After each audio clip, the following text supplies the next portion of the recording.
The course pursued by the husband, the father of these children, deserves the severest censure. His wife suffered for want of wholesome, nutritious food. She did not have sufficient food or clothing to make her comfortable. She has borne a burden which has been galling to bear. He became God, conscience, and will to her. There are natures which will rebel against this assumed authority. They will not submit to such surveillance. They become weary of the pressure and rise above it. But it was not so in this case. She has endured his being conscience for her and tried to feel that it was for the best. But outraged nature could not be so easily subdued. Her demands were earnest. The cravings of nature for something more nourishing led her to use entreaty, but without effect. Her wants were few, but they were not considered. 2 children have been sacrificed to his blind errors and ignorant bigotry. Should men of intelligent minds treat dumb animals as he has treated his wife in regard to food, the community would take the matter into their own hands and bring them to justice. In the first place, B should not have committed so great a crime as to bring into being children that reason must teach him would be diseased because they must receive a miserable legacy from their parents. They must have a bad inheritance transmitted to them. Their blood must be filled with scrofulous humors from both parents, especially the father, whose habits have been such as to corrupt the blood and enervate his whole system. Not only must these poor children receive a scrofulous tendency in a double sense, but what is worse, they will bear the mental and moral deficiencies of the father and the lack of noble independence, moral courage, and force in the mother. The world is already cursed by the increase of persons of this stamp, who must fall lower in the scale of physical, mental, and moral strength than their parents, for their condition and surroundings are not even as favorable as were those of their parents. B is not capable of taking care of a family. He cannot sustain one as it ought to be sustained, and should never have had one. His marriage was all a mistake. He has made a life of misery for his wife, and has accumulated misery by having children born to them. Some of them exist, and that is about all. Those professing to be Christians should not enter the marriage relation until the matter has been carefully and prayerfully considered from an elevated standpoint to see if God can be glorified by the union. Then they should duly consider the result of every privilege of the marriage relation, and sanctified principles should be the basis of every action.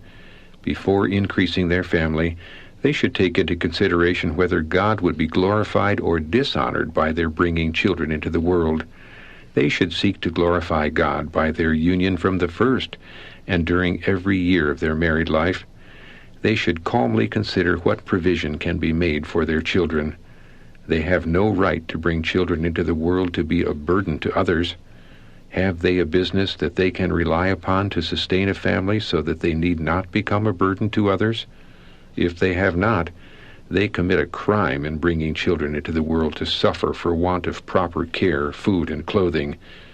In this fast, corrupt age, these things are not considered. Lustful passion bears sway and will not submit to control, although feebleness, misery, and death are the result of its reign. Women are forced to a life of hardship, pain, and suffering because of the uncontrollable passions of men who bear the name of husband. More rightly could they be called brutes. Mothers drag out a miserable existence, with children in their arms nearly all the time, managing every way to put bread into their mouths and clothes upon their backs. Such accumulated misery fills the world. There is but little real, genuine, devoted, pure love. This precious article is very rare. Passion is termed love. Many a woman has had her fine and tender sensibilities outraged because the marriage relation allowed him whom she called husband to be brutal in his treatment of her. His love she found to be of so base a quality that she became disgusted. Very many families are living in a most unhappy state because the husband and father allows the animal in his nature to predominate over the intellectual and moral. The result is that a sense of languor and depression is frequently felt. but the cause is seldom divined as being the result of their own improper course of action. We are under solemn obligations to God to keep the spirit pure and the body healthy, that we may be a benefit to humanity and render to God perfect service. The apostle utters these words of warning, "Let not sin therefore reign in your mortal body, that ye should obey it in the lusts thereof." He urges us onward by telling us that every man that striveth for the mastery is temperate in all things. He exhorts all who call themselves Christians to present their bodies a living sacrifice, holy, acceptable unto God.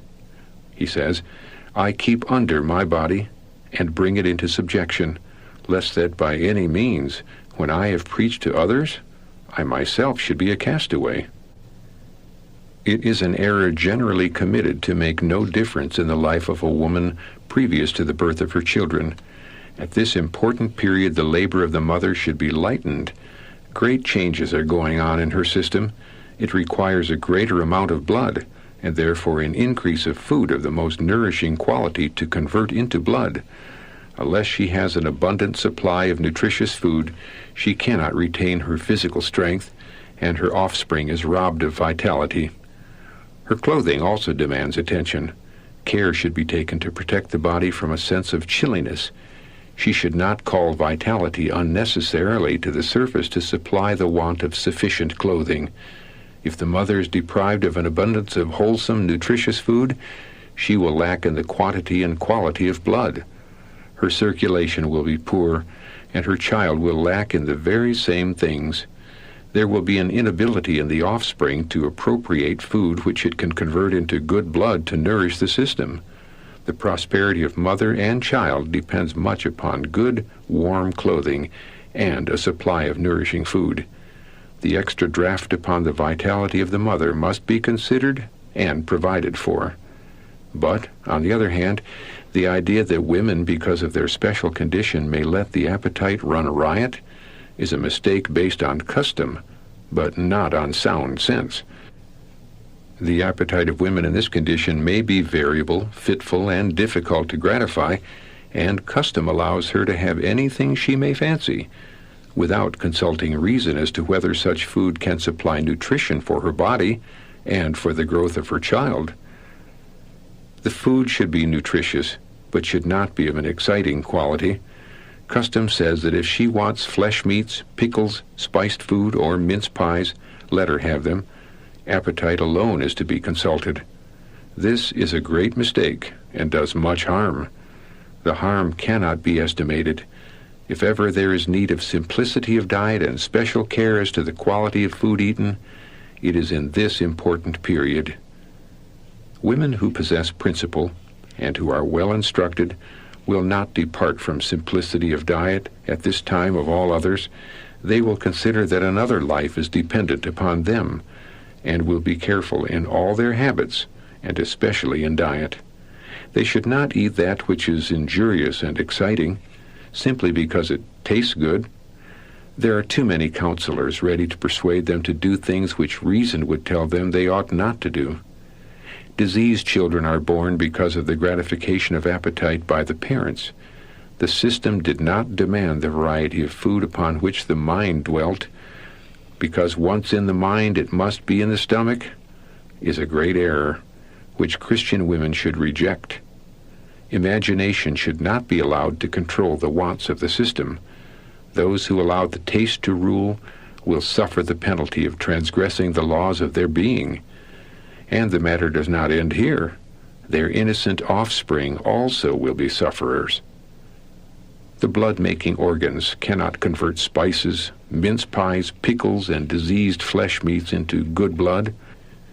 And if so much food is taken into the stomach that the digestive organs are compelled to overwork in order to dispose of it and to free the system from irritating substances, the mother does injustice to herself and lays the foundation of disease in her offspring.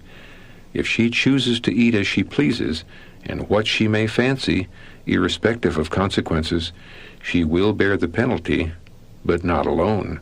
Her innocent child must suffer because of her indiscretion. Great care should be exercised to have the surroundings of the mother pleasant and happy. The husband and father is under special responsibility to do all in his power to lighten the burden of the wife and mother. He should bear as much as possible the burden of her condition. He should be affable, courteous, kind, and tender, and specially attentive to all her wants. Not half the care is taken of some women while they are bearing children that is taken of animals in the stable. B has been very deficient. While in her best condition of health, his wife was not provided with a plenty of wholesome food and with proper clothing.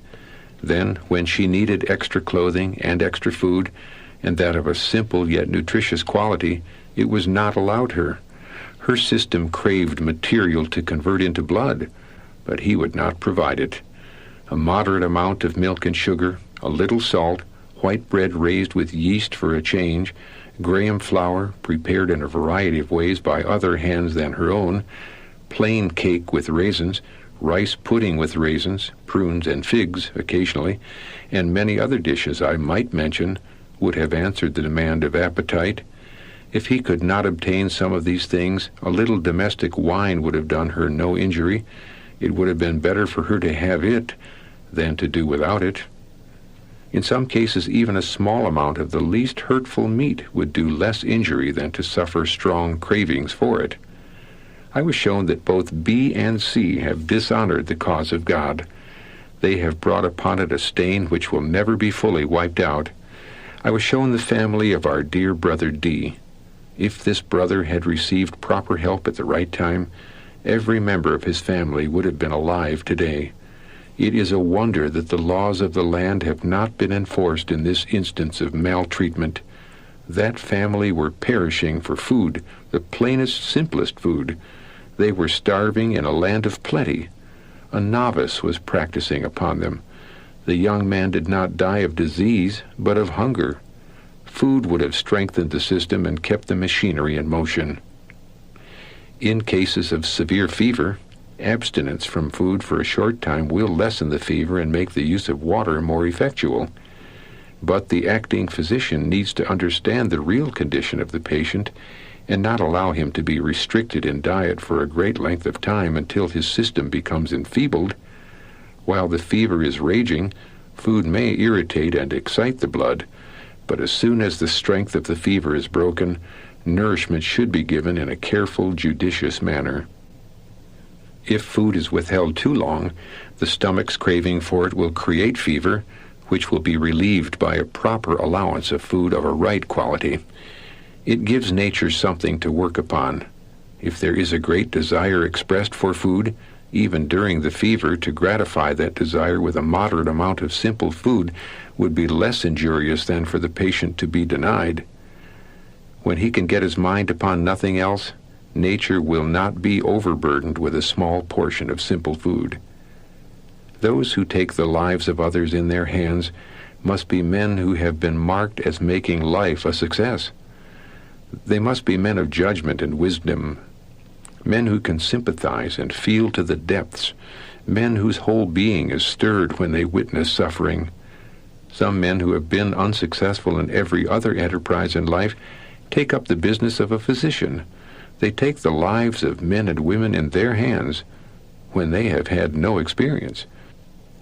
They read a plan which somebody has followed with success and adopt it, and then practice upon those who have confidence in them, actually destroying the last spark of life, yet after all they do not learn anything, but will go on just as sanguine in the next case, observing the same rigid treatment. Some persons may have a power of constitution sufficient to withstand the terrible tax imposed upon them and live. Then the novices take the glory to themselves, when none is due them. Everything is due to God and to a powerful constitution. Brother C has been occupying an unworthy position in standing as a prop for B. He has been mined for him and has stood by to sustain and back him up. These two men are fanatics on the subject of health reform. Brother C knows much less than he thinks he does. He is deceived in himself. He is selfish and bigoted in carrying out his views. He is not teachable. He has not had a subdued will. He is not a man of humble mind. Such a man has no business to be a physician. He may have gained some little knowledge by reading, but this is not enough. Experience is necessary. Our people are too few to be sacrificed so cheaply and ingloriously as to submit to being experimented upon by such men. Altogether too many precious ones would fall a sacrifice to their rigid views and notions before they would give up, confess their errors, and learn wisdom by experience. Brother C is too set and willful, and too unteachable for the Lord to use to do any special work in his cause. He is too stubborn to let a few sacrificed lives change his course. He would maintain his views and notions all the more earnestly. These men will yet learn to their sorrow that they might better be teachable and not drive their extreme views, whatever the result may be. The community will be just as well off and a little safer upon the whole if both these men obtain employment in some other business where life and health will not be endangered by their course of action. It is a great responsibility to take the life of a human being in hand, and to have that precious life sacrificed through mismanagement is dreadful. The case of Brother D's family is terrible. These men may excuse their course, but that will not save the cause of God from reproach, nor bring back that son who suffered and died for the want of food. A little good wine and food would have brought him up from a bed of death and given him back to his family. The father also would soon have been numbered with the dead if the same course had been continued which had been pursued toward the son, but the presence and timely counsel of a doctor from the Health Institute saved him. It is time that something was done to prevent novices from taking the field and advocating health reform. Their works and words can be spared, for they do more injury than the wisest and most intelligent men, with the best influence they can exert, can counteract. It is impossible for the best qualified advocates of health reform to fully relieve the minds of the public from the prejudice received through the wrong course of these extremists, and to place the great subject of health reform upon a right basis in the community where these men have figured.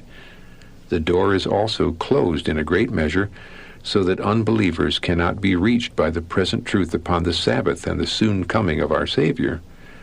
The most precious truths are cast aside by the people as unworthy of a hearing. These men are referred to as representatives of health reformers and Sabbath keepers in general.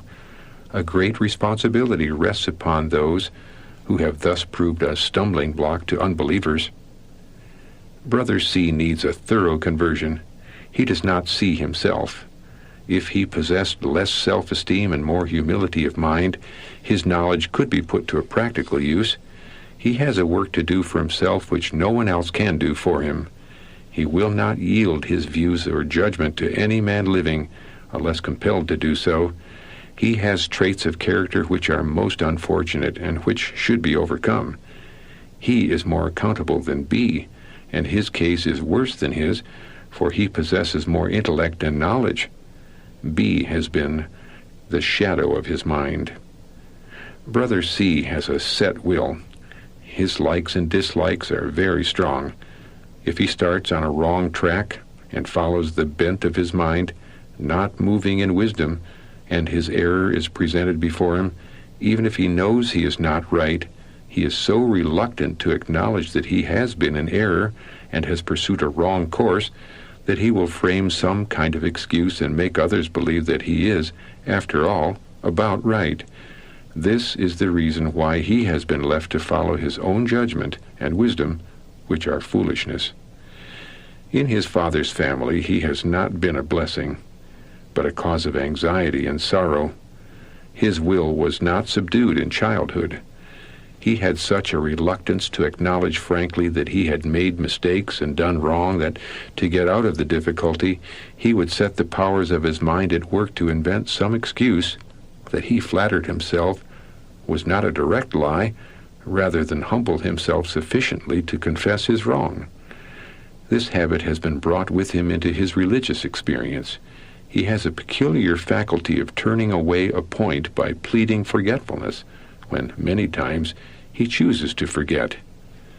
His relatives and friends might have been brought into the truth had he been what God would have him to be, but his set ways have made him disagreeable. He has used the truth as a subject to quarrel over. In spite of his father's opposition, he has talked Bible subjects in his father's family and has used the most objectionable subjects to quarrel over, instead of seeking in all humbleness of mind and with an undying love for souls to win to the truth and bring to the light. When he has pursued a wrong course, evidently unbecoming a disciple of the meek and lowly Jesus, and has known that his words and acts were not in accordance with the sanctifying influence of truth, he has mulishly stood in his own defense until his honesty has been questioned. He has made the most precious truth for these last days disgusting to his friends and relatives. He has proved a stumbling block to them. His evasions, his bigotry, and the extreme views he has taken have turned more souls away from the truth than his best endeavors have brought into it. His combativeness, firmness, and self-esteem are large. He cannot bless any church with his influence until he is converted. He can see the faults of others, and will question the course of this one and that one if they do not fully endorse what he may present. But if anyone receives what he advocates, he cannot and will not see their faults and errors. This is not right. He may be correct upon many points, but he has not the mind which dwelt in Christ. When he can see himself as he is, and will correct the defects in his character, then he will be in a position to let his light so shine before men that they, by seeing his good works, may be led to glorify our Father who is in heaven. His light has shone in such a manner that men have pronounced it darkness and turned from it in disgust. Self must die, and he must possess a teachable spirit, or he will be left to follow his own ways and be filled with his own doings.